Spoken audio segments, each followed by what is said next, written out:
Halo semuanya, perkenalkan nama saya Niputu Mary Jupita, saya dari Elizabeth International Class Front Office A.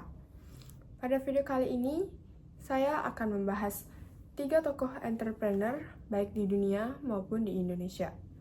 Masing-masing dari mereka memiliki kisah yang sangat inspiratif dan nilai entrepreneur yang dapat kita pelajari. Yuk kita mulai! Nah, perusahaan pertama yang akan saya bahas pada video ini yaitu perusahaan Starbucks. Starbucks adalah jaringan kedai kopi terbesar di dunia yang menjual minuman kopi, teh, menjual makan ringan, dan produk kopi lainnya. Founder dari perusahaan ini yaitu Howard Schultz, lahir pada tahun 1953 di Brooklyn, New York. Howard sebenarnya bukanlah pendiri awal perusahaan Starbucks, tetapi ia adalah tokoh utama di balik kesuksesan Starbucks hingga saat ini. Howard lahir di keluarga yang kurang berkecukupan. Ayahnya pada saat itu bekerja hanya sebagai supir truk yang tidak mendapat tunjangan kesehatan. Sehingga pada saat ayahnya sakit, keluarga Howard akan dalam kesulitan. Hal inilah yang membuat ia bertekad pada suatu saat nanti, ia akan membangun perusahaan yang memperlakukan karyawannya dengan adil.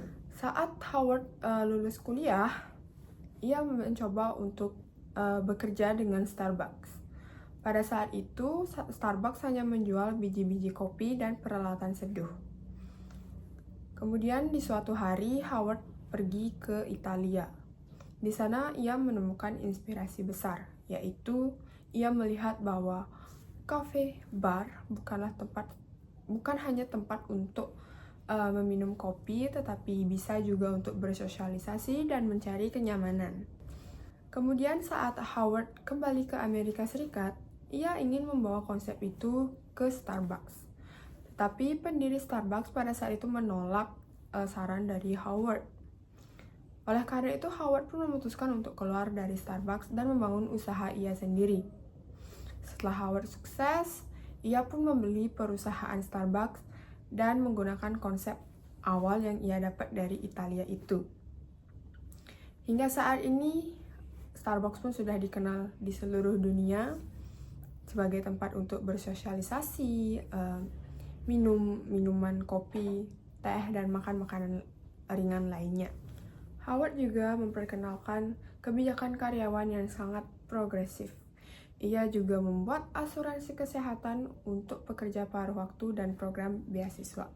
Nilai entrepreneurship yang dapat saya ambil dari kisah Howard Schultz ini, yaitu Howard memiliki sikap berani mengambil resiko karena ia berani keluar dari perusahaan Starbucks dan mendirikan perusahaannya sendiri sampai sukses dan bisa membeli perusahaan Starbucks. Perusahaan kedua yang akan saya bahas yaitu perusahaan Holy Wings. Holy Wings merupakan sebuah brand hiburan yang menggabungkan konsep bar, restoran, dan live music dengan pendekatan entertainment modern. Holy Wings sangat populer di kalangan anak muda dan dikenal sebagai tempat untuk berkumpul, bersosialisasi, dan menikmati hiburan malam.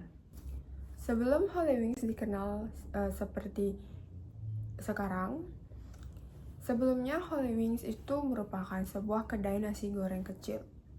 Kisah ini berawal pada tahun 2014, di mana ada 2 sahabat, yaitu Ivan Tanjaya dan Eka Setia Wijaya. Mereka berdua mendirikan sebuah kedai nasi goreng yang diberi nama Kedai Opa di daerah Kelapa Gading, Jakarta Utara. Ivan, yang pada saat itu berasal dari Palu dan pernah menempuh pendidikan di Raffles Academy Beijing, membawa semangat wirausaha sejak ia masih muda. Bersama temannya, mereka pun mengubah konsep kedai nasi goreng kecil itu dengan menggabungkan konsep makanan, minuman, dan hiburan live music. Konsep inilah yang menarik banyak kalangan anak muda atau remaja, sehingga terlahirlah brand Holy Wings. Hingga saat ini, Holy Wings sudah membuka banyak cabang di seluruh Indonesia.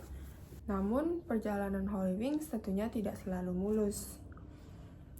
Pada tahun 2022, Hollywings sempat terkena kasus kontroversi yang cukup besar, sehingga membuat beberapa cabang di berbagai kota itu ditutup. Namun, Ivan dan timnya tidak putus asa. Mereka tetap terus berinovasi dan meluncurkan proyek baru dengan membangun sebuah beach club di Bali bernama Atlas Beach Fest yang saat ini menjadi beach club terbesar di Asia.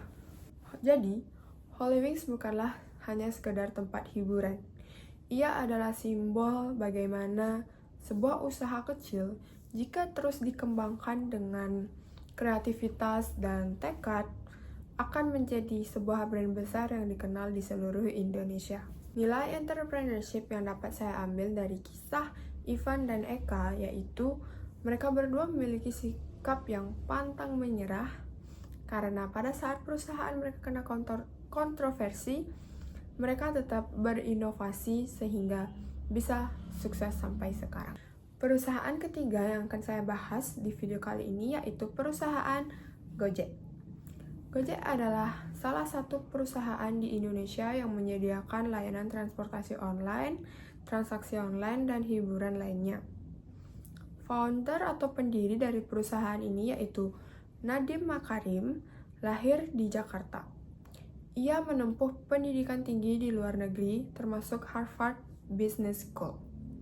Sepulangnya ia dari luar negeri, ia merasa frustasi karena melihat banyak ada ojek yang mangkal, tetapi tidak efisien untuk menjangkau penumpangnya. Dengan latar belakang Nadiem di bidang teknologi dan semangat untuk menciptakan solusi sosial, ia pun membangun Gojek pada tahun 2010. Namun pada saat itu Gojek hanyalah sebuah layanan call center untuk menghubungkan antara penumpang dan ojek. Kemudian di tahun 2015, Gojek pun meluncurkan aplikasinya dan langsung viral. Nah, dalam waktu yang cukup singkat, Gojek berkembang menjadi super app yang tidak hanya menyediakan jasa antar online, tetapi juga menyediakan jasa GoFood, GoSend, GoPay, dan lain-lainnya. Nadiem menciptakan ekosistem digital untuk UMKM dan mitra driver lainnya. Ia juga dikenal karena keberaniannya untuk berpikir besar dan terstruktur. Nilai entrepreneurship yang dapat saya ambil yaitu problem solving, di mana Nadiem dapat melihat masalah yang ia lihat sehari-hari dan menemukan sebuah solusi. Nah, dari ketiga tokoh ini, kita dapat mengambil pelajaran yaitu latar belakang bukanlah kunci satu-satunya untuk menjadi sukses, melainkan bagaimana cara kita untuk berani bermimpi, melihat peluang, dan ketidaktakutan untuk gagal.